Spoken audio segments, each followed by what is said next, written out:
So you know The Witcher 3, right? God.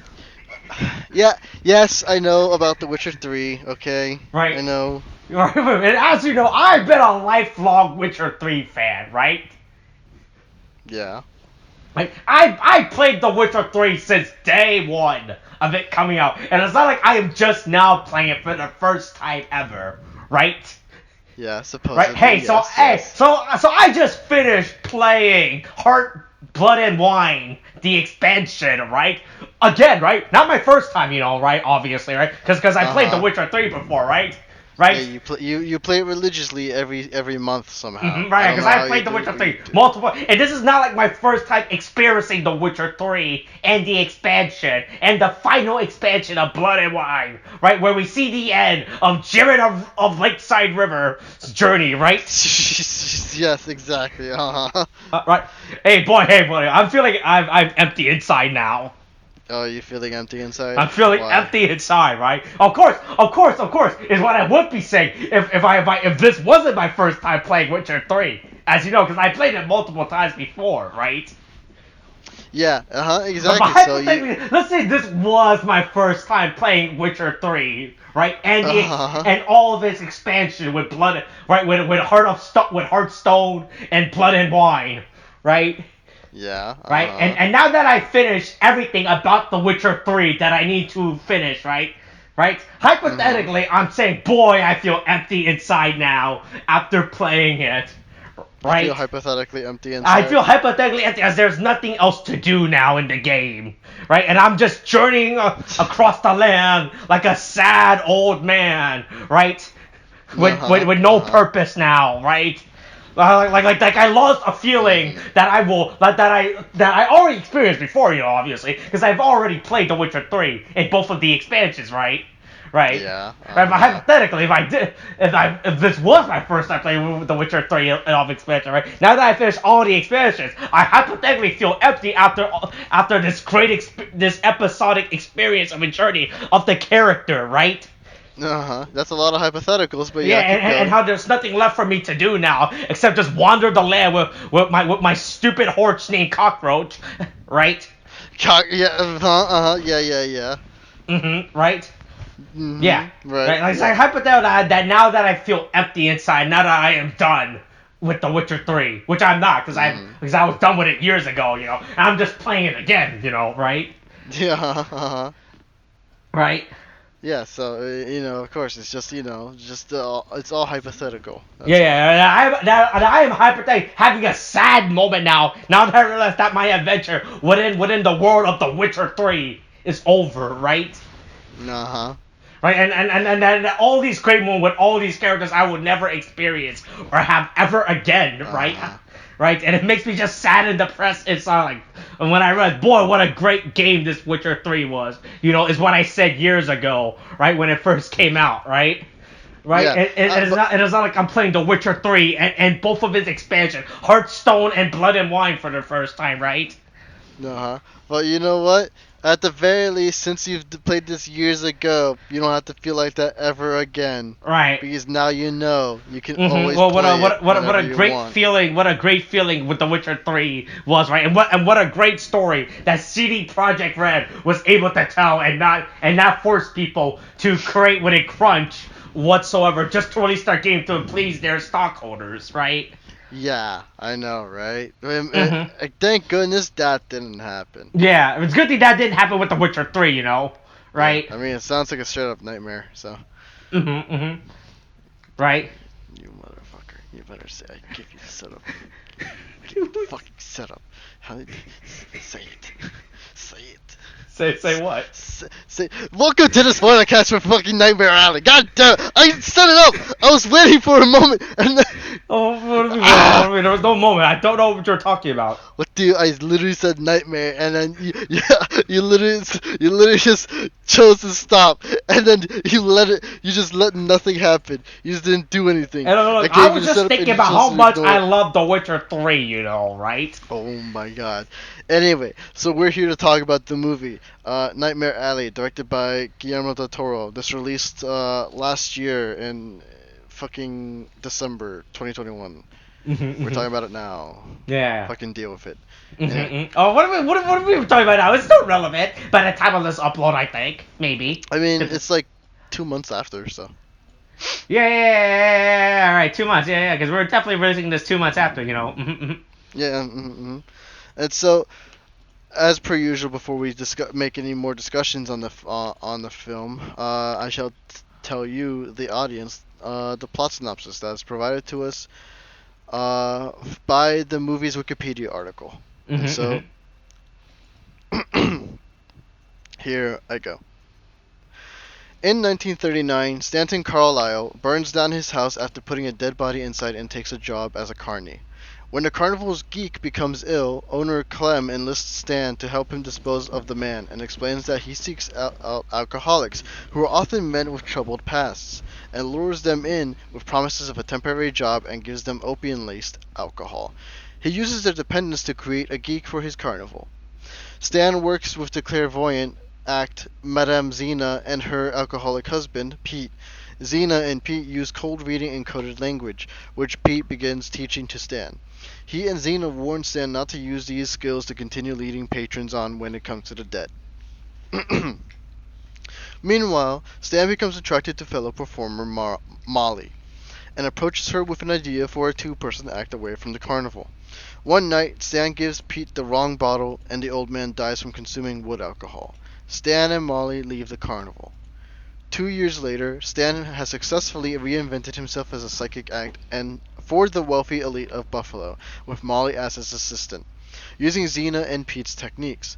During a performance, their act is interrupted by psychologist Dr. Lilith Ritter, who attempts to expose the act, but Stan bests Ritter.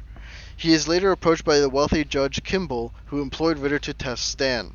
Now convinced of Stan's abilities, he offers to pay him to allow him and his wife to communicate with their dead son.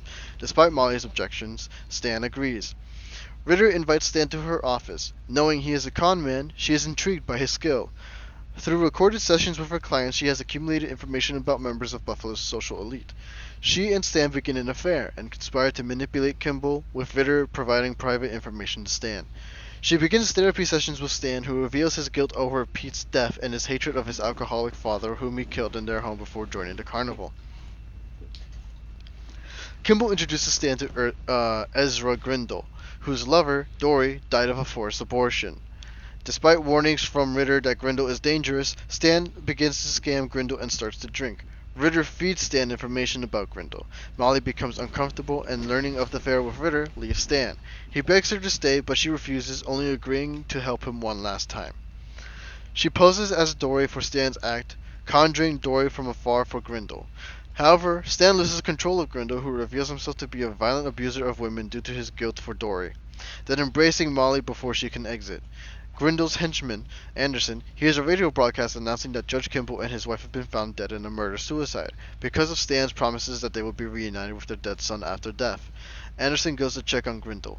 Realizing Dory is a fake, Grindel becomes enraged and promises to destroy Stan. Stan brutally beats him to death while Molly watches in horror and kills Anderson during their escape by running him over with his car. Stan trashes the car to make it appear it was stolen, as Molly finally abandons him. Stan goes to Ritter, discovering she has been scamming him. Ritter contacts security and threatens to use her recordings of their sessions as evidence that he is mentally disturbed should he try to implicate her. Ritter shoots Stan in the ear, then he tries to strangle Ritter, but security officers arrive and he flees. Stan hides in a train and becomes homeless and an alcoholic. He tries to get a job as a mentalist at a carnival. Disgusted by Stan's appearance and odor, the carnival owner instead offers him a drink and a temporary job as a new geek. Realizing his fate, Stan cries and laughs as he answers, "Mister, I was born for it." And that's the end of the plot synopsis.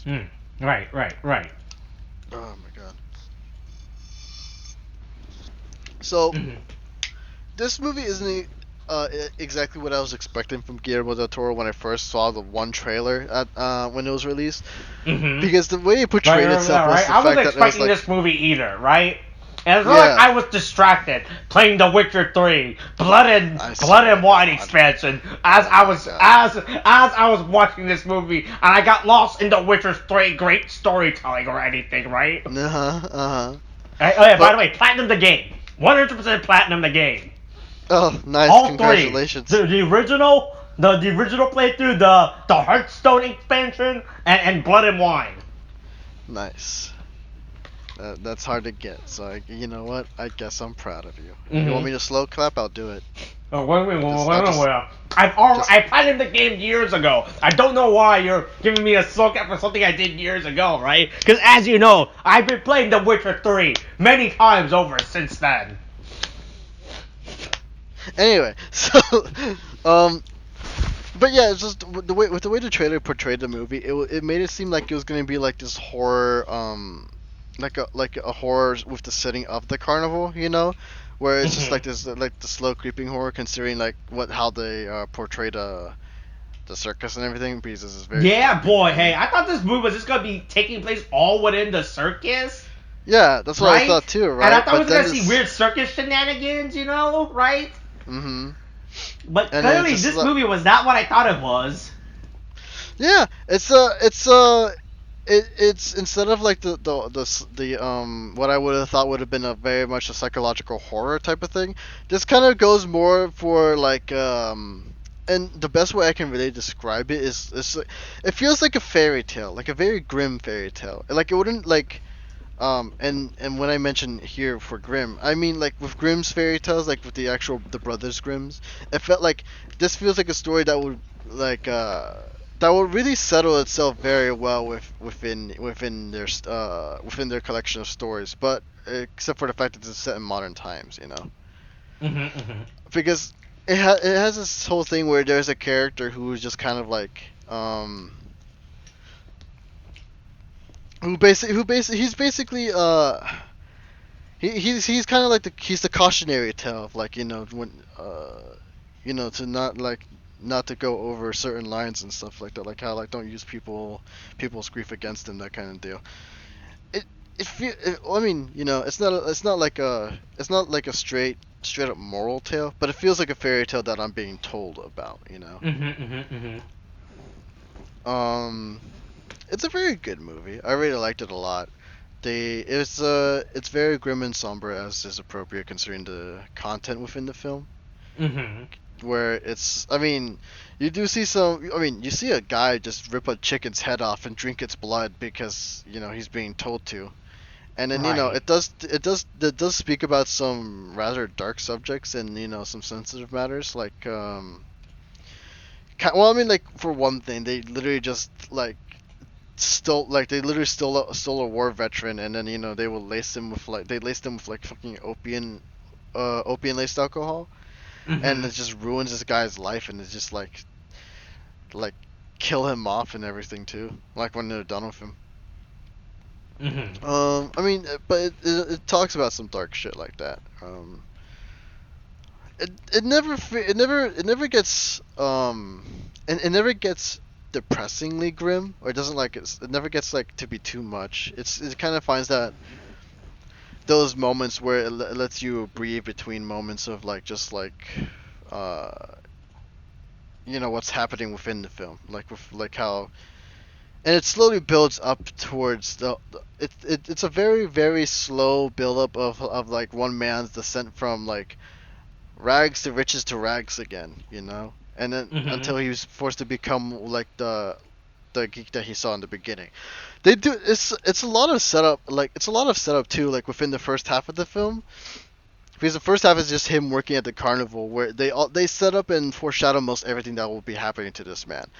Where he is warned um he is warned not to use the skills that he learns to manipulate people's grief, because you have it where Pete, the guy who teaches him these skills, tells him never to do that, and because otherwise you end up like Pete, who became an alcoholic because of what he presumably did in the past, right? You get Right. like you get the whole setup where that weird what was his name, Enoch, right? Hmm. The baby in a jar, where Yeah. Enoch, like, Enoch is this baby in a jar, where it's just like this baby that's like then sewed together, like, because it's been cut in half, like vertically, and so they sewed them together, but it also has a third eye, right? Mm-hmm, And mm-hmm. so basically, there was a talk where I think it was Willem Dafoe's character where he's talking about like how Enoch seems like his eye always seems to follow him around, and so he's kind of like, and I think he said he's like the eye of God or something like that. I Yeah. think he mentions that at one point, right?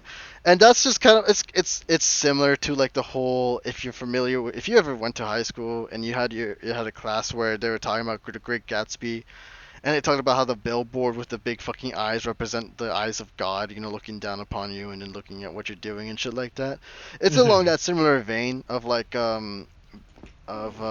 literary storytelling. And there's where you get the whole thing where he's already being judged for what he did before, where he killed his father, and so then it's just like everything kind of leads up to basically his setup for his fall, right? Where it just like they hint at the affair when it comes with like with oh, hold on, sorry. They they set up the affair by hinting at like how he like he's in love with Molly, but he's having that like side affair that was happening with Xena. Everyone kind of knows about it, but like that's just everyone's just whatever with it at first, but then it's just like that's a setup for later on. Um, he learns all the tricks and the moves. He's told like this is the eye of God. This is don't do this or this will happen to you. You'll hurt people in the end, that kind of thing. And it's all set up rather wonderfully, honestly. And it's just all under an hour until you get into the real until you get to like where they're all rich, and then of course he loses everything because he becomes greedy and his lust for power just ends up destroying him in the end. That kind of thing. Um, so I mean, if anything, the story is very good. Do you have anything you want to say, too? All right. All right. Hey, so like I was saying, I definitely did not get distracted by The Witcher 3 while watching this Oh, movie, right. right? Yeah. Right. So Right. Right. what did you definitely see when you definitely Hey, look, watched hey, this look. movie? So that's the thing, right? I was also on the impression that this movie was just gonna be like a weird carnival movie where it's just based around people that lives in this carnival, and we see like I thought it was gonna be like one of those weird carnival shenanigans, right? Like the carnival Yeah. like movies, right? Say, Mhm. hey, look, just because we're in a carnival doesn't mean we're really monsters, right? And we're gonna do like it's gonna like basically like a really basic tale, like, hey, don't judge a book by its cover, right? Right? Just because we're Yeah. living these carnival doesn't mean this is actually who we are, right? Right? I Yeah. thought it was gonna be Yeah. like Mhm. I thought it was gonna be like one of those type of movies where we're just completely focused on like this carnival lifestyle that Bradley Cooper's character gets into. Right? But did I realize it was Bradley Mhm. Cooper that was playing the main uh Yeah, he feels very unfamiliar for so like I mean mhm. like at least in the beginning, especially because they kind of keep him under a hat and shadow. But then when you really look at his face, then you're like, oh, that was him this whole time, wasn't it? Yeah, right? Um, yeah. But what were you saying before that? Yeah, so it was like it was like that, right? So I thought this movie was Hmm. just completely be based around this carnival, and then Bradley was going to unravel the dark secret of the carnival lifestyle, Oh right? yeah, that's also the thing because the thing is in the Right, trailer because they that's what also the treat it movie like he's made about to. itself appear to be with Yeah, like the like he was gonna first 30 solve a murder minutes. or something, right? Yeah. I mean, like at least in the trailer too. That's what I mean. Um, but yeah, that's what they made it seem. They gave it this mystery vibe in the beginning and everything.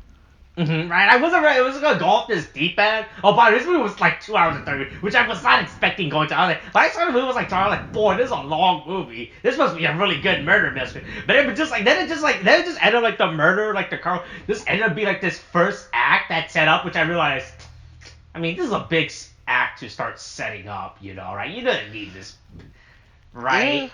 Right, Mhm. like if you think about like the whole carnival aesthetic was just like a big Act One setup, right? Before we went Mhm. into the main setup of the fucking who was it? Who was the character's name? The of Stan and his scamming days. I was like, was this really necessary to have that setup be this long, right? Right, because I was like really intrigued with this movie, right, with this whole carnival aesthetic, with this unique thing. Then it just went to like this boring. I don't want to. I want to say boring is the right word because Guillermo and he has a really good aesthetic, right? I want to Mhm. say it's like Mhm. this generic, I guess I want to say like this predictable, this basic setting, right? Of like, hey, here's modern day 1940s Like how America. it's the typical style from back in the day, so it Yeah, doesn't right. really Like, look, here's surprise a you. bunch of people Like in Art like Deco. a government building, you know. Like, I mean, like you get like some weird stuff with this guy, but it was like it's like right because I know Guillermo is known for like his weird, not his weird, for like his artistic taste, right? Like his aesthetic, right? Mm-hmm. Right? Like I mean, there are elements of it in this film, like the shading and the lighting, but the settings of it is like this is a really basic setting, you know. Right, especially when we establish like this whole setting, right? It's like how you watch Pan's Labyrinth, right? Like the entire movie just Mm-hmm. take place in like this mystical fantasy world, right? Right. Yeah. And then I all mean, of a that's it. sudden, like you Mm-hmm. spend like the first hour being intrigued. Oh boy, what's this mysterious? And then all of a sudden it just switches. Hey, well, welcome to USAville, America. You know, right? Well, welcome to hey, where's my rent money? Hey, I'm walking here. That's what people in the 40s says, by the way. I'm walking here, right? Yeah. Uh-huh. I mean, yeah. I guess it's just like it is like kind of like it does feel stale considering that we had like a lot more the much more interesting setting of the carnival because the carnival is actually filled with a whole bunch of like it looks dirty and grimy, but there's a whole bunch of like interesting sights to actually Yeah, see when like you're there's like watching that yeah, you can see because like there's there's like like a whole the character history here and everything, you know. yeah like it's just like you Yeah, get like you see all the stands and and then there's everything. Willem Dafoe's just being Willem Dafoe, right? Yeah. I'm like to believe that Willem Dafoe was not cast in this movie and that he just walked on set and said, "I'm in this movie now. Don't give me a script. I'm gonna act this out." You know. He's just gonna put himself in the movie and he'll magically fit right in. That's just how Defoe does it. He just Yeah. walks in and then gets paid, and then it's just like Mhm. even if he's not in the movie, he gets paid to just like act there for a little bit. No one can stop him. Yeah. But yeah, it's the again the movie's well acted. I mean, I think all the sets look fine, especially the costuming and everything. The costuming looks fucking fantastic. Right. Uh, I mean, I do like the set pieces and everything for this movie with the characters yeah. wearing. Right. Yeah, The cinematography is very well done. I also especially love the lighting. Like there's some fantastic shots that they have in here too. One of my favorites actually is the one where where Carlisle sits back to back with Ritter when he visits her office. You know, this is like this, which happens like right after the lie detector test. I just happen to Mhm. really like that shot too. It just really works very Yeah. well, you know, with the snow falling down and they get the Mm-hmm, curtain mm-hmm. Right, like, and even though they went to a modern setting, like it's still the movie still looks very good. Right, I just didn't like how it just went to the modern setting. Right. yeah, it doesn't feel like it has as much character as you would think for Mm-hmm. or compare for like the carnival, because it just makes you think, oh yeah, this was a setting for the time. It doesn't like imply itself as a kind of character itself, you know. Mm-hmm. Mm-hmm. Kind of like the carnival. The carnival stands out. The carnival is just like it sticks in your mind, at least in terms of a setting. And then you go back to into what is 1940s New York, Yeah, and it's yeah, just too, like, yeah, too. eh, It's hey, watch out! Hey, watch out for that guy named Hitler. I think he might start a world war soon. Right? yeah. Which they Hey, also have keep in an the eye out background for and him. everything too. Make sure he gets to art college. Yeah. But it is a very good movie. It's like the story is very well paced out. But man, things really take a turn like near the 2 hour mark. Because holy shit, that's when things start to like fucking ramp up. Because you get like a whole hour and 50 minutes of just setup of like how you're waiting for like they set up. Hey, don't do these things. If you do these things, bad things are gonna happen, right? And then in the second half they start setting up the bad things that he starts doing, even though he was warned about it, and then it gets to like an hour 50 and the bad things start happening, and then it's just like the most fucked up shit you see. Because it begins with a murder suicide too, with like the old couple and everything, which is just like Jesus. And there you Mm-hmm. go, consequences. The fucking consequences of what this man did. But yeah, that's why I kind of like. That's why with the way they built the story and everything, it does very much feel like like a modern grim fairy tale to kind of caution you on like overstepping and Yeah. Hey, messing hey, with other watch out for people's the lives. carnival life. Is what they say, you know. Right. That's a. hmm Watch out for those carnival people. Hey, look, just because hey, look, they might actually be freak of natures, you know, right? Oh my Right? god. Just because they're Okay. freaks of nature on stage doesn't mean might actually mean they're freaks of nature behind the scenes, right? Always judge a book by its cover, right? Is what this movie's trying to say, you know. Yeah, exactly. But yeah, I mean, that's a bit of what I have to say. You have anything else you wanted to mention about this movie? Do I mean, I don't. There's not really else for me to say. Like I pretty much already said it. Once it got to like the modern days, that's why I kind of trailed off, and I got like, oh, I thought like, oh, this movie got less interesting now all of a sudden, right? For me, especially for me, like not because I was playing The Witcher 3, Blood and Stone, right? Blood and Wine expansion, right? And learning about the tales of Jerry of Riverdale. Right, as he fights vampires and helps the Duchess of Essex or wherever the fuck figure out who the queen is, right? But I mean, you know, it's just like it's not like the New York setting was all that bad. There were some fun scenes that happen. You know, like I enjoyed the whole there was a whole bit where they just did a whole tracking shot of Carlisle chasing after Molly through like the fucking the bus station and then through the fucking restroom, you know. That was fun. I mean, yeah, some of the scenes were good. Like I especially like the building when he goes into like the FBI government where the fuck building, and like that's a cool setting. That's a cool set piece that they use, right? Instead of being like a shitty dark room with like a table and like you get like this big grand room that, boy, hey, pretty sure you could put something more here better than a chair and a machine, you know. I feel like you put a table here, you know, make this changes to like a meeting room or something, right? I feel like there's a lot for you just to put one machine in here and a chair, you know, right? It's not a good use of your space, you guys. Come on. Okay, you guys really need a building manager to. Hey, you know you need a fuck. Oh, what's it called? Fuck. You need a. You need a major domo, basically, like in The Witcher 3 Wild Hunt Blood and Wine expansion that helps Jared of Riverdale build his house. Oh my you know. God. Jesus. But well, you know. I mean, like I said, the set piece in this movie was still exciting, right? Like even when it went through more boring day of modern American setting, like I still didn't feel like it was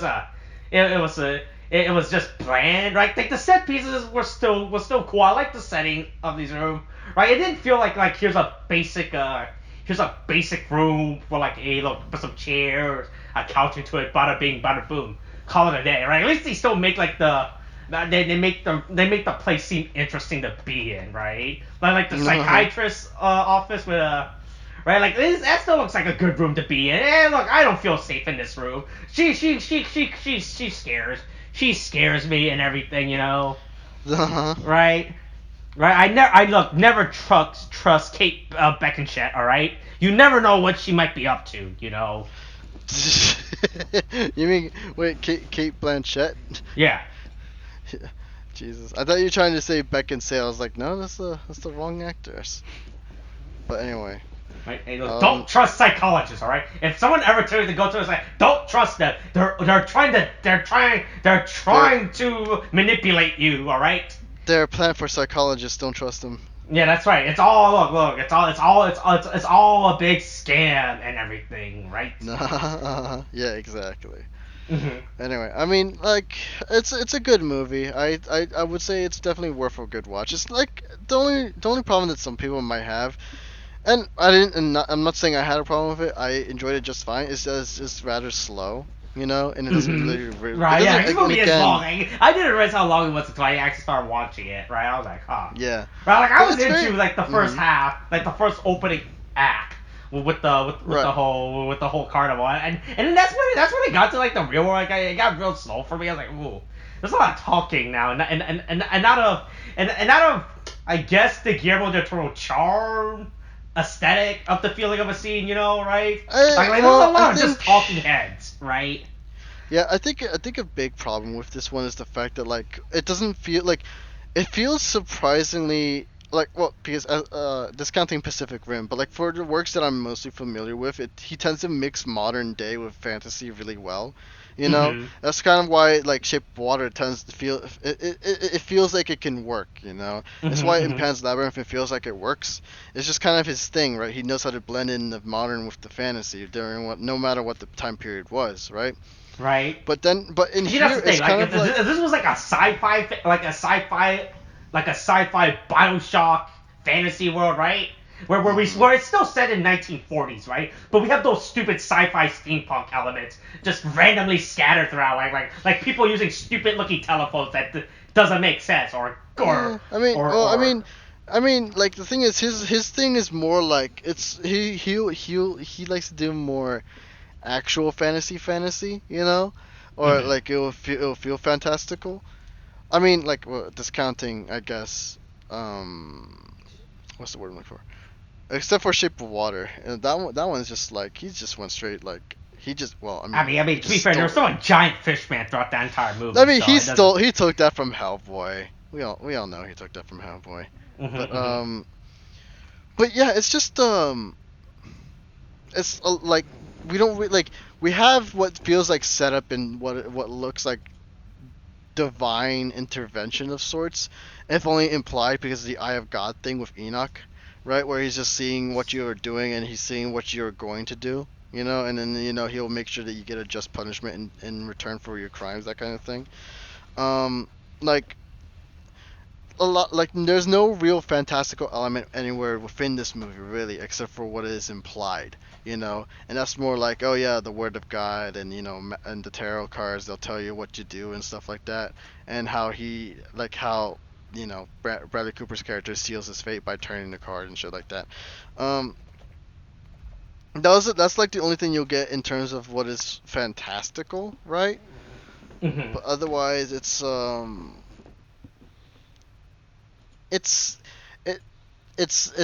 more, again, that's why I say it's a modern fairy tale, but it's not it doesn't have all the fantastical elements within it. So it's kind of like, and with Guillermo del Toro, like I really expected it, especially within the carnival, but this feels more, it doesn't really give you that, so that might, it doesn't give you the wonders, the astound. Yeah. Otherwise, like that's not a bad thing. I still enjoyed this movie a good bit, and I would like to watch it again. It's just like if it's not going to be entirely what you expect from Guillermo del Toro, But it definitely feels like a Guillermo del Toro movie, especially with how it's shot and filmed. It's just missing some elements that, like, that would have made you go like, "Yep, there's the fantasy right there," But, but I guess that's it. Is that it? Oh, at least that's it on my end. I got nothing else to say. Yeah, right. I got my bits out. All right. Hey, go play The Witcher 3. Wow, Hunt. You gonna play it again right now? Yeah, play it again. Yeah. If you already play it, play it again. If you haven't played it, hey, play The Witcher 3 Wild Hunt, right? Right? Exactly. And then play the 2 expansion, Hearthstone and Blood and Wine. Exactly. Yeah. Right. Yeah. And then watch out for the 1940s, alright? Those are scary times, okay? Yep. Never trust anyone that tries to offer you the 1940s, alright? Also, don't trust psychologists. Yeah, that too. Or do. That's your prerogative. Alright, is that it? Yeah, that's it. Alright, coronavirus is still a thing. Wash hands, wear masks. Coronavirus is still a thing. The booster's a thing now. Get that, you can get that. Okay, thanks, bye.